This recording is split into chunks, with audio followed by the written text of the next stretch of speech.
Embedded vision is the right term. It's used in a variety of different applications like automotive, smart cities, smart factories, where embedded vision is used as kind of as a smart sensor. So it provides, a vision picture provides a variety of different information from the surroundings, and these information is used to make further decisions. So FPGAs and embedded vision application have one significant advantage. They provide a parallel architecture which significantly reduces the latency.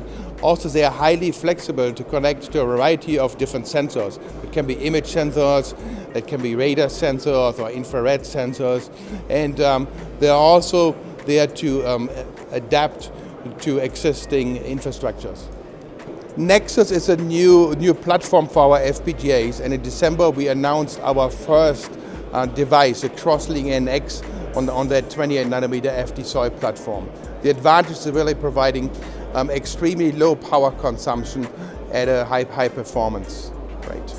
Another new thing this year is the introduction of our mVision solution stack. It provides a variety of different IPs, reference designs, demos and design service to really help our customer accelerate in the embedded vision space. Because of the breadth of application our FPGAs are used, it makes me pretty proud to see our FPGAs in all different kind of applications.